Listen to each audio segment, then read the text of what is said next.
राकेश शेट्टी, अगर आप तक मेरी आवाज पहुंच रही है तो ये महाराष्ट्र में जो चल रहा है, क्या कांग्रेस अभी इसी तरह की पॉलिटिक्स खेलने वाली है? ठीक है, हो सकता है मराठा आरक्षण की मांग कर रहे हैं, लेकिन एक दूसरी जंग शुरू हो गई, आप देखेंगे वहां पे ओबीसी समाज बनाम मराठा, ये जो एक नई लड़ाई शुरू हो गई है।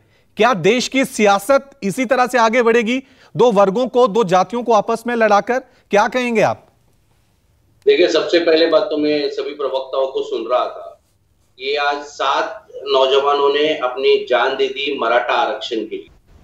आज पूरे देश में डंका पीटा जाता है कि केंद्र में भी और महाराष्ट्र में भी डबल इंजन की सरकार है। मैं आनंद दुबे जी से सहमत हूं, अगर मराठा को आरक्षण देना है तो आपको जो 50% का सीलिंग है उसको आपको हटाना पड़ेगा। स्पेशल पार्लियामेंट सेशन बुलाइए, जिस तरह अभी आपने हाल ही में बुलाया था, दिसंबर में मोदी सरकार का आखिरी सेशन रहेगा, उससे पहले आप बुलाइए, मराठाओं को सीलिंग को बढ़ाइए और मराठाओं को आरक्षण दीजिए। दूसरे जी, हेगड़े जी जो कह रहे थे कि वो जो सीलिंग की बात कर रहे हैं, तो आपको पता होगा नरेंद्र मोदी जी जैसे सरकार सत्ता में आए 2014 में, उसके बाद ईडब्ल्यूएस के लिए 10% का 50% के ऊपर के सीलिंग में उनके लिए एक प्रावधान बनाया गया। उसी तरह का आप ऑर्डिनेंस लाकर मराठाओं के लिए ये आप ऑर्डिनेंस ला सकते हैं और कर सकते हैं, मगर भारतीय जनता पार्टी को मराठाओं को आरक्षण नहीं देना है। आपके एक पत्रकार ने, विनोद जी ने सही कहा, सबको पता है सदावर्ते किसका व्यक्ति है। और मैं कहता हूं, आज आपके राष्ट्रीय नेशनल चैनल पे कहता हूं, मराठाओं का आरक्षण को अगर कोई रोक रहा है तो वो डिप्टी सीएम देवेंद्र फडणवीस जी रोक रहे, क्योंकि उनका कभी मंशा नहीं है कि मराठाओं को आरक्षण दे। क्योंकि आप 5 साल तक, मेरे को पता है भाजपा की जो हमारी प्रवक्ता है वो विरोध करेगी, मगर 5 साल तक क्या देवेंद्र फडणवीस जी सो रहे थे? क्यों उन्होंने बिल नहीं लाया? क्यों इसकी तैयारी नहीं की? क्योंकि केंद्र और राज्य में दोनों जगह पे आपकी जब सरकार थी, आप मराठाओं को आरक्षण दे सकते थे। आरक्षण का बिल आप भेज देते हो और फिर आप ही का जो एडवोकेट है, ठीक है शेट्टी साहब, शेट्टी साहब, ठीक है शेट्टी साहब, ठीक है शेट्टी साहब, लेकिन ये सवाल तो आपसे भी पूछा जा सकता है ना, कांग्रेस भी तो महाराष्ट्र की सत्ता में रही होगी ना, तो क्या आप सो रहे थे? जाति जनगणना को लेकर, ओबीसी को लेकर यूपीए की सरकार 10 साल में रही, तब क्या जाति जनगणना नहीं हुई? तब क्या आप सो रहे थे? ये सवाल तो आपसे भी पूछा जा सकता है।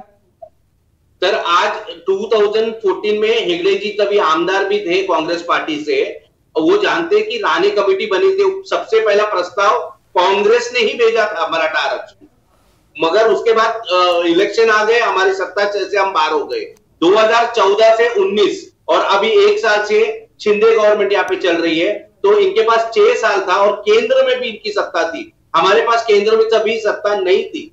आज 2014 से इनका सत्ता है, तो जब आपके पास डबल इंजन की सरकार है, नरेंद्र मोदी को आप विश्व गुरु कहते हैं, तो क्या मराठा नहीं, महाराष्ट्र में ये कैसे कहना है? महाराष्ट्र में एनसीपी के साथ आप सत्ता में रहे, यूपीए में आप सत्ता में रहे, तब भी तो मराठाओं को आरक्षण दिया जा सकता था। ये तो आप कैसे बिल लाया? ठाकुर जी, आपको जानकारी में बता देता हूं, 2000 जब हम 2.5 साल की सरकार हेगड़े जी कह रहे, उस समय हमने बिल लाया और उस टाइम पे हमने जो पेश किया उसको विरोध किसने किया? उसको विरोध एडवोकेट सदावर्ते ने कोर्ट में किया। और अगर केंद्र सरकार चाहती तो 50% का सीलिंग आप हटा दीजिए ना। आपने ईडब्ल्यूएस के लिए सीलिंग हटाया, तो क्या मराठा समाज के लिए आप स्पेशल पार्लियामेंट सेशन बुला के सीलिंग नहीं हटा सकते क्या? ये मेरा प्रश्न है हमारी शालिनी ताई। ठीक है शालिनी जी रिस्पॉन्ड कीजिए। 2014 तक राकेश शेट्टी जी शायद भूल रहे हैं कि इनके पास भी डबल इंजन की सरकार थी, तब इन्होंने सीलिंग क्यों नहीं हटाई? तब इन्होंने पॉलिसी क्यों नहीं लाया? तब इन्होंने ऑर्डिनेंस क्यों नहीं किया? तब मराठा अलग थे क्या? तब बहुत संपन्न थे, पूरी प्रजाति बहुत संपन्न थी। दूसरा प्रश्न, 2.5 साल अभी इनकी सरकार थी, इनकी मुख्यमंत्री बैठते थे, आनंद दुबे जी इनके साथ गले मिलाकर बैठा करते थे। तब आप बताइए, तब आप लोगों ने क्या किया? तब आप लोगों ने बिल क्यों नहीं पास किया? तब आप लोग जब हाईकोर्ट पे गए, तब आपने, हाईकोर्ट ने आपसे पूछा ट्रांसलेशन की तरह, ट्रांसलेशन तक आपने दिया नहीं। आपको जो सुप्रीम कोर्ट ने जो छंद बोले थे करने के लिए, वो तक आप लोगों ने किया नहीं। इसका मतलब आपके पास जो नेता वहां बैठे थे, जो आपके मुख्यमंत्री बैठे थे, दुबे जी यहां बैठे हुए हैं, तो आप ये कहना चाहते हैं कि आपके मुख्यमंत्री उद्धव ठाकरे जी कभी भी आरक्षण देना नहीं चाहते थे मराठाओं को? इससे बोल रहे हैं कि इनके पीछे अगर इनका हाथ है, देवेंद्र फडणवीस केवल मात्र एक ऐसे नेता हैं जिन्होंने ओबीसी कमीशन बिठाकर एक्चुअल जनगणना की। आपने राजस्थान में किया है क्या? आप तो कांग्रेस से बिलोंग करते हैं, बहुत जगह आपकी सरकार है, बताइए कहां आपने जातीय जनगणना की है?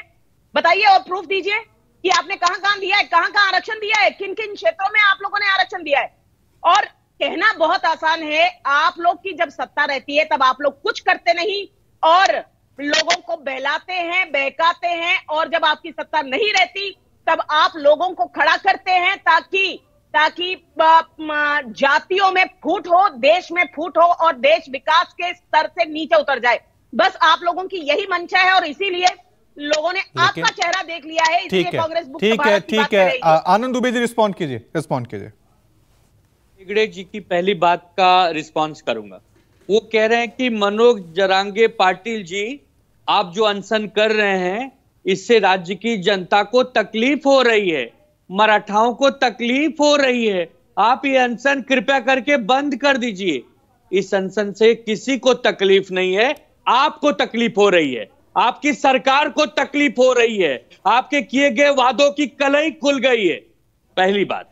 दूसरी बात, आदरणीय श्वेता सालनी जी आरोप लगा रही थी उद्धव ठाकरे जी में।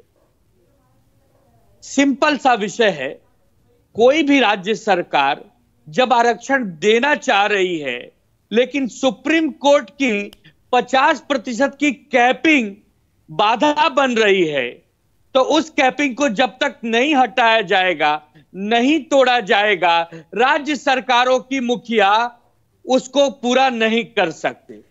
आपके पास इच्छा शक्ति की कमी है, आप देना नहीं चाहते।